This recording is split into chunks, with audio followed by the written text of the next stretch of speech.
ಸಾರ್ವಜನಿಕ ಜೀವನದಲ್ಲಿ ನಾವು ಕೆಲಸ ಮಾಡುವಾಗ ನಮ್ಮ ಕೆಲಸ ಒಪ್ಪುವಂಥವರು ಇರ್ತಾರೆ, ನಮ್ಮ ಕೆಲಸ ಅಥವಾ ನಮ್ಮ ವ್ಯಕ್ತಿತ್ವವನ್ನು ವಿರೋಧ ಮಾಡುವಂಥವರು ಇರ್ತಾರೆ. ಇದು ಸಾರ್ವಜನಿಕ ಜೀವನದ ಅವಿಭಾಜ್ಯ ಅಂಗ. ಹಾಗೂ ಸ್ವಲ್ಪ ನಿಷ್ಠುರವಾಗಿ ಕೆಲಸ ಮಾಡುವಾಗ ಅದನ್ನು ಒಪ್ಪುವಂಥವರು ಇದ್ದಾರೆ, ಹಾಗೂ ನಿಷ್ಠುರವಾಗಿ ಕೆಲಸ ಮಾಡಿದ್ರಿಂದ ಬಾಧಿತರಾಗುವಂಥವರು ಇರ್ತಾರೆ, ಬಾಧಿತರಾದಂಥವರು ಇರ್ತಾರೆ. ಅವ್ರಿಗೂ ಸಹ ಬೇಕಾಗಿರುತ್ತೆ ಏನಾದರೂ ಒಂದು ಹುಡುಕಬೇಕು ಮಾಡಬೇಕು ಅಂತ. ಸೊ ಅವರು ಕೆಲಸ ಅವ್ರು ಮಾಡ್ತಾರೆ, ಆದರೆ ಅದರಿಂದ ನಾವು ವಿಚಲಿತರಾಗ್ಲಿಕ್ಕೆ ಆಗೋದಿಲ್ಲ. ಯಾಕಂದರೆ ಅದು ಜೀವನದ ಪ್ರಪಂಚದ ನಿಯಮ. ಅದು ನಮ್ಮಿಂದ ಬಾಧಿತರಾದಾಗ ಅವ್ರು ಹೇಳಿದ ಕೆಲಸ ನಾವು ಮಾಡಲಿಲ್ಲ ಅಂತ ಹೇಳಿದರೆ ಅದನ್ನು ಬೇರೆ ರೂಪದಲ್ಲಿ ನಮ್ಮ ಮೇಲೆ ಈ ರೀತಿ ಮಾಡುವಂಥದ್ದು ಇದೆಲ್ಲ ಇರುತ್ತೆ. ಅದೆಲ್ಲ ಒಂದು ಕಡೆ. ಮತ್ತೊಂದು ಕಡೆ ಏನಂದರೆ ನಮ್ಮ ಹಿತೈಷಿಗಳಿಗೂ ಕೂಡ ಎಲ್ಲೋ ಒಂದು ಕಡೆ ಅನುಮಾನ ಸೃಷ್ಟಿಯಾಗುವಂಥದ್ದು, ಏನಿದು ಅಂತ ಗೊಂದಲ ಸೃಷ್ಟಿಯಾಗುವಂಥದ್ದು ಕೂಡ ಇಂಥ ಸಂದರ್ಭಗಳಲ್ಲಿ ಆಗುತ್ತೆ. ಯಾಕಂದರೆ ಕೆಲವರು ನಮ್ಮ ಮೇಲೆ ನಂಬಿಕೆ ಇಟ್ಟಿರೋರು ಇರ್ತಾರೆ, ವಿಶ್ವಾಸ ಇಟ್ಟಿರುವವರು ಇರ್ತಾರೆ. ಅವರ ಮನಸ್ಸಿನಲ್ಲೂ ಎಲ್ಲೋ ಒಂದು ಕಡೆ ಏನಿದು ಅಂತ ಪ್ರಶ್ನೆ ಉದ್ಭವಿಸುವಂಥ ಸನ್ನಿವೇಶನೂ ಕೂಡ ಇದೆಲ್ಲ ಆಗುತ್ತೆ. ಹಾಗಾಗಿ ನಾವು ಆಯ್ದ ವಿಷಯಗಳನ್ನು ಎತ್ಕೊಂಡು ಅದನ್ನೇ ಸಂಪೂರ್ಣ ಸತ್ಯ ಅಂತ ಪ್ರತಿಬಿಂಬಿಸುವಂಥ ಸಂದರ್ಭದಲ್ಲಿ ಅದರ ಸುತ್ತಮುತ್ತ ಏನು ನೈಜತೆ ಅನ್ನುವಂಥದ್ದು ಕೂಡ ತಿಳಿದುಕೊಂಡ್ರಾಗ, ಓವರಾಲ್ ಕಾಂಟೆಕ್ಸ್ಟಲ್ಲಿ ನೋಡಿದಾಗ ಕೆಲವು ವಿಷಯ ಇನ್ನಷ್ಟು ಸ್ಪಷ್ಟ ಆಗುತ್ತೆ. ಮಾನ್ಯ ಅಧ್ಯಕ್ಷರೇ, ಈ ಗರುಡುಪಾಳ್ಯ ಅನ್ನುವಂಥ ಗ್ರಾಮ ಇದು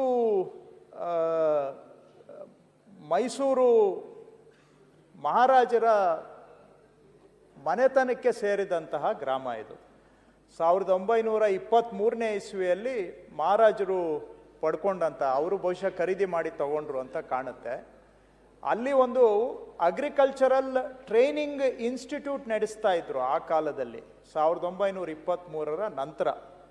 ಆವಾಗ ಆ ಭಾಗದಲ್ಲಿ ಈ ರಾಸಾಯನಿಕ ಗೊಬ್ಬರ ಹೊರದೇಶದಿಂದ ಆಮದು ಮಾಡಿ ಇಲ್ಲಿ ರೈತರಿಗೆ ಪರಿಚಯ ಮಾಡಿಕೊಡುವಂಥದ್ದು ಮತ್ತು ಆಧುನಿಕ ಉಪಕರಣಗಳನ್ನು ರೈತರಿಗೆ ಪರಿಚಯ ಮಾಡಿಕೊಡ್ತಕ್ಕಂಥ ಆಗಿನ ಕಾಲಕ್ಕೆ ಒಂದು ರೀತಿ ಅಗ್ರಿಕಲ್ಚರಲ್ ಟ್ರೈನಿಂಗ್ ಇನ್ಸ್ಟಿಟ್ಯೂಟ್ ಥರ ಇತ್ತು ಇದು. ಅದು ಮಹಾರಾಜರು ಏನೋ ಕಾರಣಕ್ಕೆ ಮಹಾರಾಜರೇ 1953ನೇ ಇಸ್ವಿಯಲ್ಲಿ 1953ನೇ ಇಸ್ವಿಯಲ್ಲಿ ಇದನ್ನು ನಮ್ಮ ತಾತ ಅಂದರೆ ಚೌಡೇಗೌಡ ಅಂತ ನಮ್ಮ ತಾತ ಅವರಿಗೆ ಲೀಸ್ಗೆ ಕೊಡ್ತಾರೆ. 10 ವರ್ಷದ ಅವಧಿಗೆ ಲೀಸ್ಗೆ ಕೊಟ್ಟಿದ್ದಾರೆ 1953ನೇ ಇಸ್ವಿಯಲ್ಲಿ. 1953ರಿಂದ ಇಲ್ಲಿವರೆಗೆ ನಾವು ಆ ಜಮೀನಿನಲ್ಲಿ ವ್ಯವಸಾಯ ಮಾಡ್ಕೊಂಡಿದ್ದೇವೆ, ಇವತ್ತಿಗೂ ವ್ಯವಸಾಯ ಮಾಡ್ತಾ ಇದ್ದೇವೆ ಈ ಜಮೀನಿನಲ್ಲಿ. 1953ರಲ್ಲಿ ಮಹಾರಾಜರು ಲೀಸ್ಗೆ ಕೊಟ್ಟಿದ್ದು 10 ವರ್ಷದ ಅವಧಿಗೆ. ಇದೊಂದು ಮಹಾರಾಜರ ಅಂದರೆ ಆ ಕಾಲಕ್ಕೆ ಶ್ರೀಕಂಠದತ್ತ ನರಸಿಂಹರಾಜ ಒಡೆಯರ್ ಅವರ ಟ್ರಸ್ಟ್ಗೆ ಸೇರಿದಂಥ ಜಮೀನಿದು. ಶ್ರೀಕಂಠದತ್ತ ನರಸಿಂಹರಾಜ ಒಡೆಯರ್ ಟ್ರಸ್ಟ್ ಜಮೀನು. ಅವರ ಪರವಾಗಿ ಅಂದಿನ ರಾಜರ ಸೆಕ್ರೆಟರಿ ಒಬ್ಬರು ನಾರಾಯಣ ಸ್ವಾಮಿ ಅಂತ IAS officer, ICS IAS officer, ಅವರು ಇದನ್ನೆಲ್ಲ ವ್ಯವಹಾರ ನೋಡ್ಕೊಳ್ತಾ ಇದ್ರು. ಅವರ ಪ್ರೈವೇಟ್ ಸೆಕ್ರೆಟರಿ ಅವರು ಇದನ್ನು ಲೀಸ್ಗೆ ನಮ್ಮ ತಾತಗೆ ಕೊಟ್ಟಿದ್ದಾರೆ. ನಮ್ಮ ತಾತ ಹುಟ್ಟಿದ ಊರು ಈ ಗರುಡುಪಾಳ್ಯದಿಂದ ಒಂದು ಅರ್ಧ ಕಿಲೋಮೀಟ್ರ್ ದೂರದಲ್ಲಿದೆ, ಚೌಡದೇನಹಳ್ಳಿ ಅಂತ. ಅದಕ್ಕೆ ಹೊಂದ್ಕೊಂಡಿದ್ದರಿಂದ ನಮ್ಮ ತಾತ ಅವರು ಇದನ್ನು ನಮ್ಮ ಊರಿಗೆ, ನನ್ನ ಜಮೀನಿಗೆ ಹೊಂದ್ಕೊಂಡಿರೋ ಜಮೀನು ಅಂತೇಳಿ ರಾಜರಿಂದ ಲೀಸ್ಗೆ ತಗೊಂಡಿದ್ದಾರೆ 10 ವರ್ಷದ ಅವಧಿಗೆ. ಲೀಸ್ಗೆ ಕೊಟ್ಟರು. ಆಮೇಲೆ ರಾಜರದು ಏನು ಪರಿಸ್ಥಿತಿ ಆಯಿತೋ ಗೊತ್ತಿಲ್ಲ, ಇದನ್ನು ಮಾರಾಟಕ್ಕೆ ಇಟ್ಟರು. ಲೀಸ್ ಅವಧಿ ಮುಗಿಯೋದಕ್ಕೆ ಮೊದಲೇ ರಾಜಮನೆತನದವರು ಇದನ್ನು ಮಾರಾಟಕ್ಕೆ ಇಟ್ಟರು. ಮಾರಾಟದಲ್ಲಿ ನಮ್ಮ ತಾತನವರು ಸಮಯಕ್ಕೆ ದುಡ್ಡು ಕಟ್ಟಕ್ಕಾಗಲಿಲ್ಲ. ಹಬೀಬುಲ್ಲಾ ಖಾನ್ ಅನ್ನೋರಿಗೆ ಮಹಾರಾಜರು ಮಾರಾಟ ಮಾಡಿದರು. 1959ನೇ ಇಸ್ವಿಯಲ್ಲಿ ಮಾರಾಟ ಮಾಡಿದರು. ಅದರ ವಿರುದ್ಧವಾಗಿ ನಮ್ಮ ತಾತನವರು ಇಲ್ಲಿ ಕೋಲಾರದಲ್ಲಿ ಸ್ಪೆಷಲ್ DC ಇನಾಮ್ ಅಬಾಲಿಷನ್ ಅವ್ರ ಹತ್ರ ಕೇಸ್ ಹಾಕ್ಕೋತಾರೆ. ಇದು ನನಗೆ ಬರಬೇಕಾಗಿತ್ತು, ಮಹಾರಾಜರು ಅವ್ರಿಗೆ ಮಾರ್ಬಿಟ್ಟಿದ್ದಾರೆ ಅಂತ. ಆ ಸ್ಪೆಷಲ್ DC ಅವರು ಆದೇಶ ಮಾಡ್ತಾರೆ, ನಿಮಗೆ ಖರೀದಿ ಮಾಡೋದಕ್ಕೆ ಸಮಯ ಕೊಟ್ಟಿದ್ರು, ನೀವು ಖರೀದಿ ಮಾಡಿಲ್ಲ, ಹಂಗಾಗಿ ರಾಜರು ಅವರಿಗೆ ಮಾರಾಟ ಮಾಡಿದ್ದಾರೆ. ಹಬೀಬುಲ್ಲಾ ಖಾನ್ ಅನ್ನುವಂಥವರು ಇದರ ಆಕ್ಯುಪೆಂಟ್, ಮಾಲೀಕರು ಅಂತೇಳಿ ಸ್ಪೆಷಲ್ ಡಿ ಸಿ ಅವತ್ತು ಆರ್ಡರ್ ಮಾಡಿದ್ದಾರೆ. ಇದು ಏನು ಊರು ಅಂತ ಹೇಳಿದ್ರೆ ಮಾನ್ಯ ಅಧ್ಯಕ್ಷರೇ, ಗರುಡುಪಾಳ್ಯ ಅನ್ನೋದು ಇದು ಸ್ಪೆಷಲ್ ಡಿ ಸಿ ಆರ್ಡರ್ ಇರೋದು. Garudupalya village is a one man holding ಅಂದ್ರೆ ಇಡೀ ಊರು ಒಬ್ಬ ವ್ಯಕ್ತಿಯ ಮಾಲೀಕತ್ವದ್ದು ಅಂತ ಬರೀತಾರೆ, ಸ್ಪೆಷಲ್ ಡಿ ಸಿ ಬರೆದಿರೋದು. One man holding. ಮತ್ತು ಇದು ಬೇಚರಾಕ್ ಗ್ರಾಮ. ಬೇಚರಾಕ್ ಅಂತ ಹೇಳಿದ್ರೆ, ಚರಾಕ್ ಅಂದ್ರೆ ಚಿರಾಗ ಅನ್ನೋ ಪದದಿಂದ ಬರ್ತದೆ. ಚಿರಾಗ್ ಅಂದ್ರೆ ಆತ್ಮ, ಅಂದ್ರೆ ಯಾರು ವಾಸ ಮಾಡದೇ ಇರುವಂತ ಗ್ರಾಮಕ್ಕೆ ಬೇಚರಾಕ್ ಅಂತಾರೆ. ಸೊ ಇದು ಬೇಚರಾಕ್ ಗ್ರಾಮ ಅಂತ ಅವರು ಆದೇಶದಲ್ಲಿ ಬರೆದಿದ್ದಾರೆ. This village is known as Shrikantha Datta Narasimharaja Wodeyar trust. The palace authorities enjoyed this village and lands were being cultivated through the agricultural department up to 1923. ಅಂತ ಹೇಳಿ, during 1953 the palace authorities leased out the entire village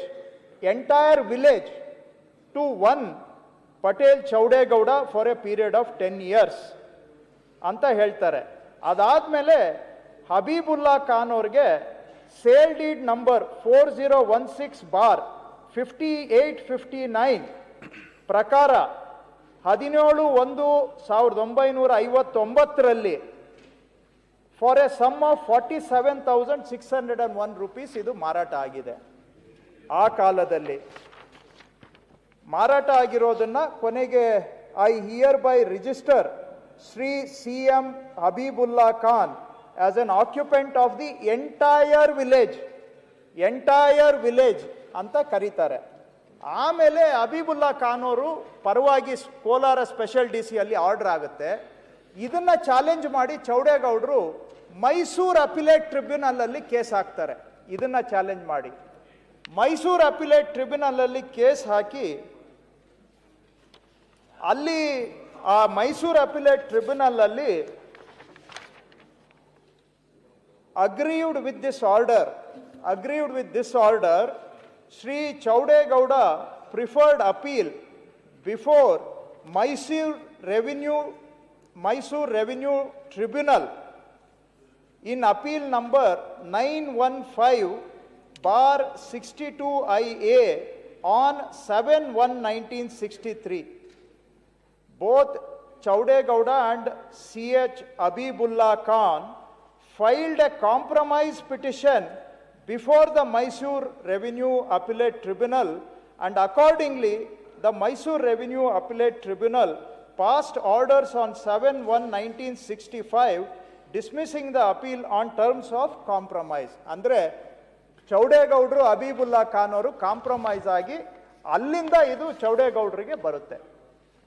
as A compromise in Mysuru appellate tribunal ಅಲ್ಲಿ compromise ಆಗಿ ಮಾಲೀಕತ್ವ ಪಟೇಲ್ ಚೌಡೇಗೌಡರಿಗೆ ಬರುತ್ತೆ. And Patel ಚೌಡೇಗೌಡರು ನಮ್ಮ ತಾತ ಅವರು. ಆಮೇಲೆ ಅದು ಏನು ಸೇಲ್ ಡೀಡ್ ಆಗಿದೆ ಅಂತಾನು ನಾವು ತೆಗೆದು ನೋಡಿದ್ವಿ. Sale ಡೀಡಲ್ಲಿ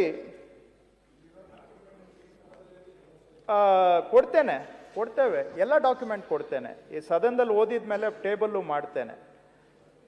This indenture is made on the 16th day of January 1959 between the Secretary, Palace Trusts, on behalf of Yuvaraja Sri Kantadatta Narasimharaja Wadeyar Trust, represented by Sri K. Narayanaswamy, IAS, Secretary to His Highness, the Maharaja of Mysore and Palace Trusts, and and Habibullah Khan, son of Inayat Khan.